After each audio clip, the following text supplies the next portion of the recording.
Greetings to all of you. In the last video, we discussed about the digestion in the amoeba. Today we will discuss about the digestion in human being. So first of all, let's discuss the different part of our alimentary canal. So as I told you, the digestive system of the human being starts from the mouth here. It is guarded by the lips.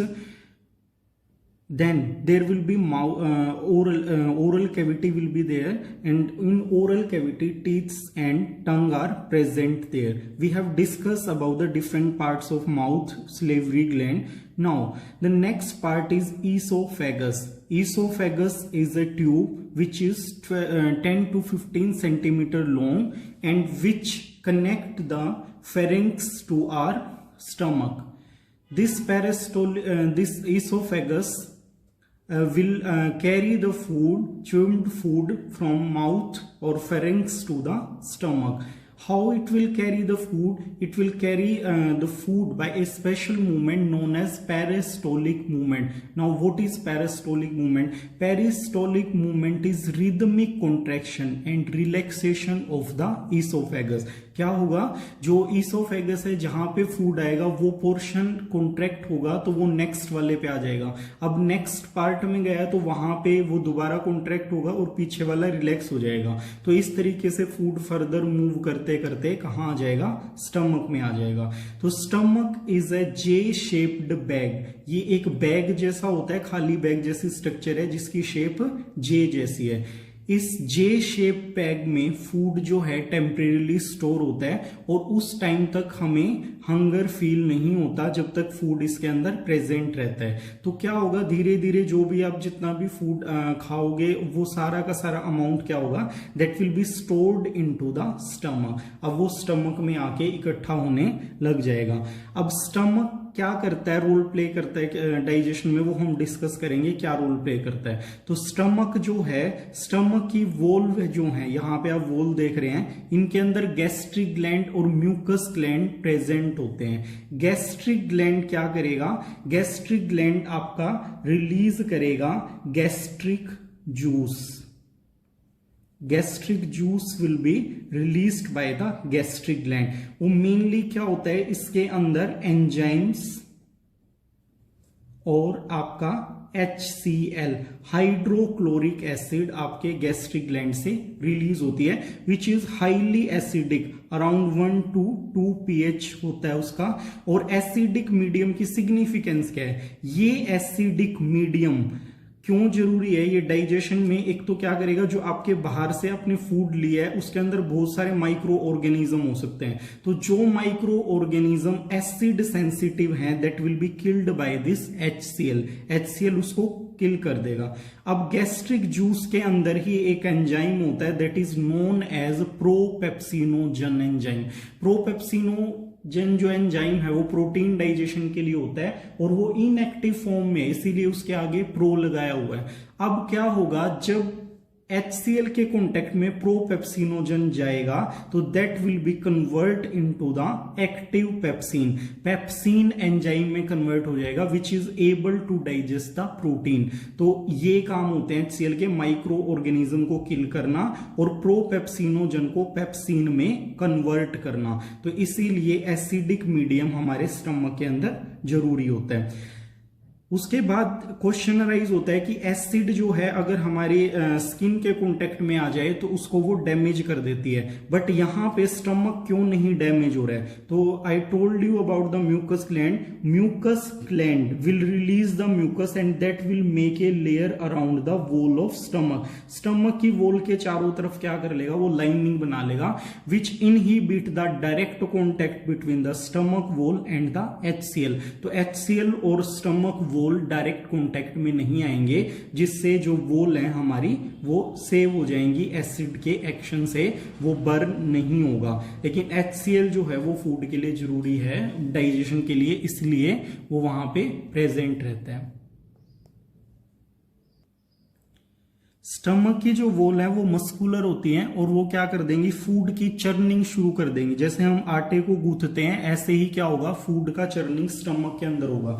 जितना भी food material है उसको अच्छे से mix किया जाएगा stomach के अंदर, क्रश कर दिया जाएगा उसको। तो वो मस्कुलर जो आपके मसल्स हैं वो उसको क्रश करने में हेल्प करेंगी। अब क्या है, फूड के चांसेस हैं कि वो ईसोफेगस में एंटर कर सकता है, स्मॉल इंटेस्टाइन में जा सकता है। तो यहाँ पे क्या है, स्टमक के अपर साइड और लोअर ओपनिंग जो है which is opening into the small intestine, both the end of stomach will be having स्पिंचर्स। वो स्पिंचर्स क्या होते हैं, वो फूड को ना ऊपर जाने देंगे और ना नीचे की तरफ स्मॉल इंटेस्टाइन के अंदर जाने देंगे। इस बैग के अंदर ही वो फूड स्टोर रहेगा जब तक वो पार्शियली डाइजेस्ट नहीं हो जाता। तो यहां पे क्या है, चर्निंग मैकेनिकल जो एक्शन है वो होगा, उसके बाद एसिडिक एक्शन होगा वो होगा, और केमिकल एक्शन के द्वारा क्या है, फूड को डाइजेस्ट कर दिया जाएगा। But here partial digestion, half digestion होगा, कंप्लीट डाइजेशन नहीं होगा। Partial digestion will be carried out into the stomach. Stomach के अंदर ये इतना ही हाफ डाइजेशन होगा। जो आपका प्रोटीन है that will B partially digested. जितने भी फूड आइटम है, शुगर हमारा माउथ से डाइजेस्ट होके आ जाता है 30%, उसके बाद कुछ डाइजेशन स्टमक के अंदर होता है, और प्रोटीन का डाइजेशन आपका स्टमक के अंदर रहता है। अब जो इन्फेंट, जो हमारे शिशु होते हैं, जो बच्चे पैदा होते हैं छोटे, उन बच्चों के अंदर रेनिन एंजाइम रिलीज होता है जो मिल्क को कर्ड में कन्वर्ट करके उनको डाइजेस्ट करने में हेल्प करता है। तो यहाँ पे पूछा जा सकता है कि और कौन सा एंजाइम होता है, रेनिन और पेप्सिन एंजाइम प्रेजेंट रहते हैं स्टमक के अंदर।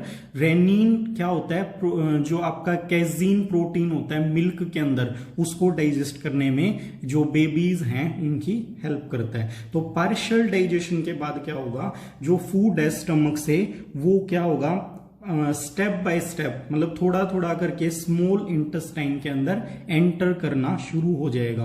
क्योंकि इतना जो उसका डायामीटर है स्टमक का वो ज्यादा है, उसके अंदर अमाउंट ऑफ फूड बहुत ज्यादा है, बट वो स्मॉल इंटेस्टाइन में अगर एकदम से आ गया तो क्या हो जाएगा, वहां पे उसकी वॉल रफ्चर हो सकती है स्मॉल इंटेस्टाइन की। इसलिए वो धीरे धीरे स्टेप बाय स्टेप, मतलब थोड़ा थोड़ा करके स्मॉल इंटेस्टाइन में आता रहेगा।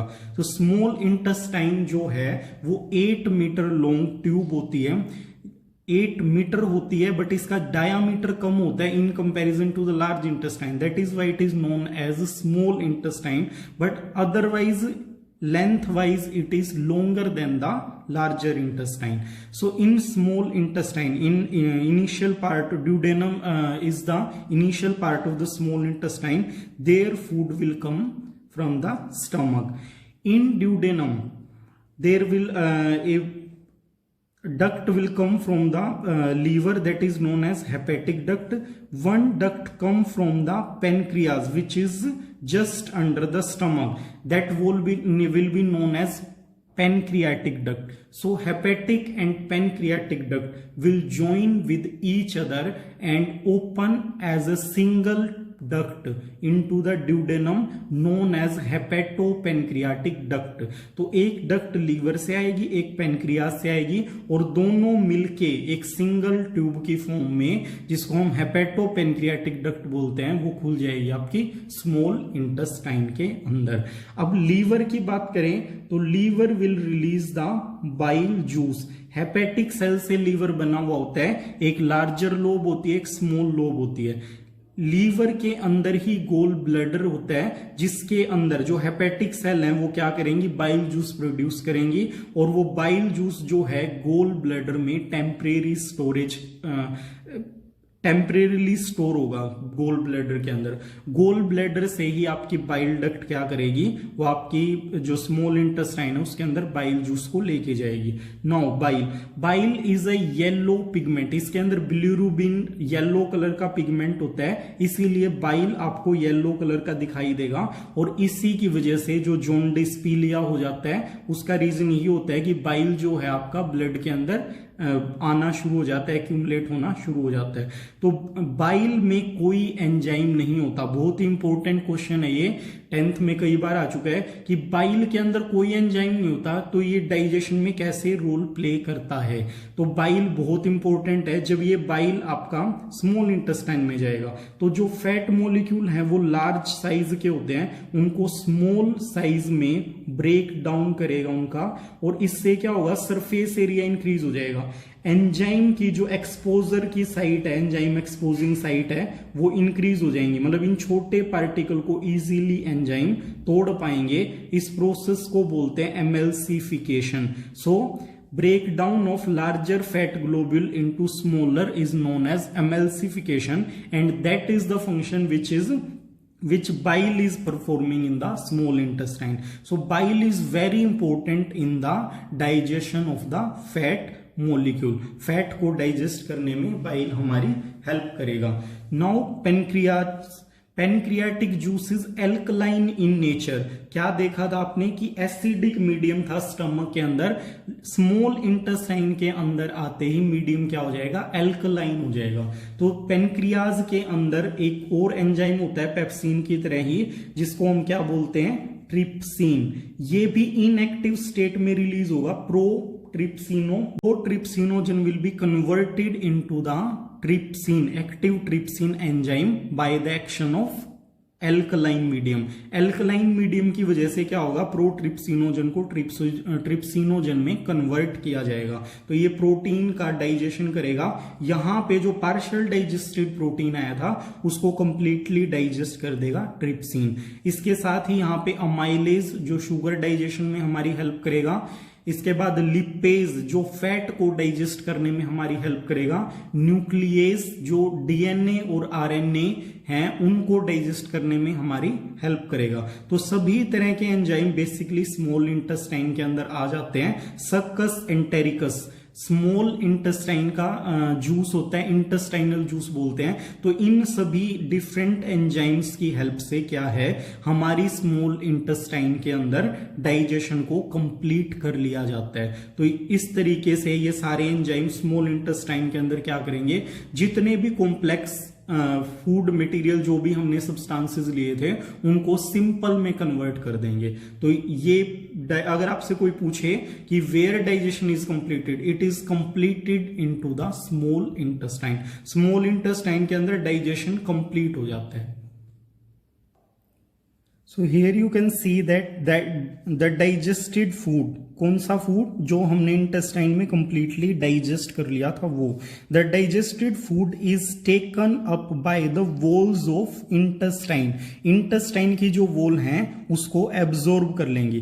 The inner lining of small intestine has numerous finger like projections called villi. क्या होती है, जो आपकी स्मॉल इंटेस्टाइन है उसकी इनर जो वॉल है वो इस तरीके से हाईली फोल्डेड होती है। अब इन्हीं फोल्ड को हम क्या बोलते हैं, विली। और अगर विली को और ध्यान से देखा जाए तो उसके अंदर क्या होते हैं, इस तरीके से फर्दर फोल्डिंग होती है, और इन फोल्डिंग को हम माइक्रोविलीज बोलते हैं। तो विली एंड माइक्रोविली क्या करती हैं, इंटेस्टाइन का जो सरफेस एरिया है उसको इंक्रीज कर देंगी, और इस सरफेस एरिया इंक्रीज होने की वजह से एब्जॉर्प्शन का जो प्रोसेस है डाइजेस्टेड फूड का वो इंक्रीज हो जाएगा। तो यहीं पे इन जो विलीज हैं या वॉल ऑफ इंटेस्टाइन है, यहाँ पे ब्लड की सप्लाई होती है, और ये ब्लड क्या कर लेता है, फूड को एब्जॉर्ब करके पूरी बॉडी में सर्कुलेट कर देता है। तो इस तरीके से small intestine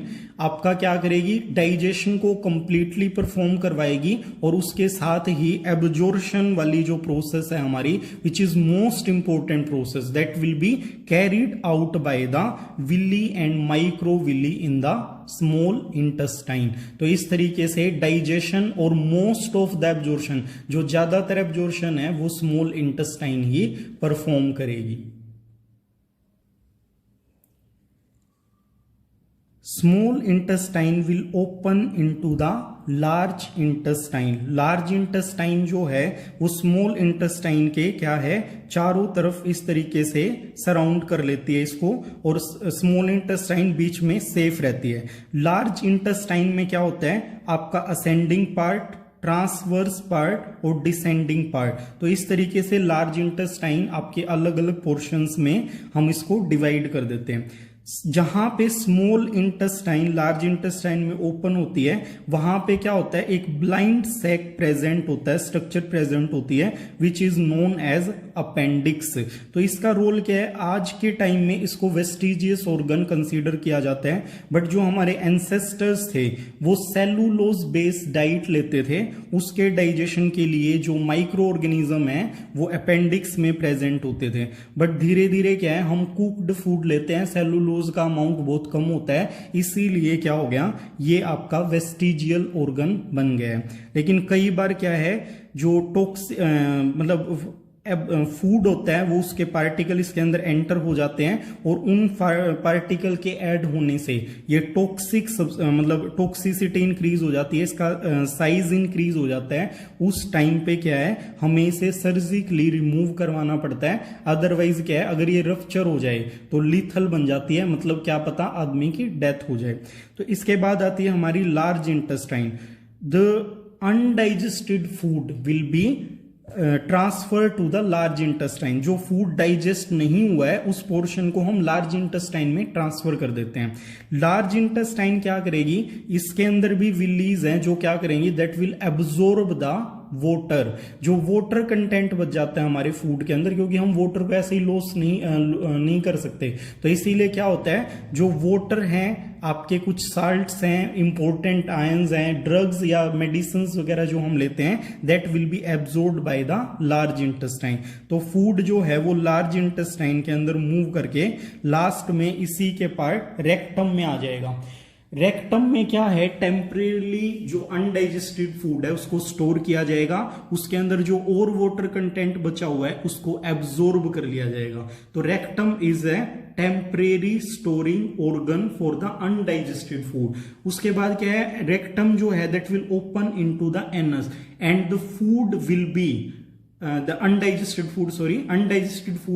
food will be removed from the anus. तो एनस से हम उसको क्या कर देंगे, फिशल मैटर जो मैटर है हमारा, या स्टूल जिसको बोलते हैं, उसको हम बाउल मूवमेंट के थ्रू एनस से बाहर निकाल देंगे। जो अनडाइजेस्टेड फूड था, जो हमारे किसी काम का नहीं था, उसको हम बॉडी से बाहर निकाल देते हैं, and this process is known as egestion. So this was all about the human digestive system. Thank you.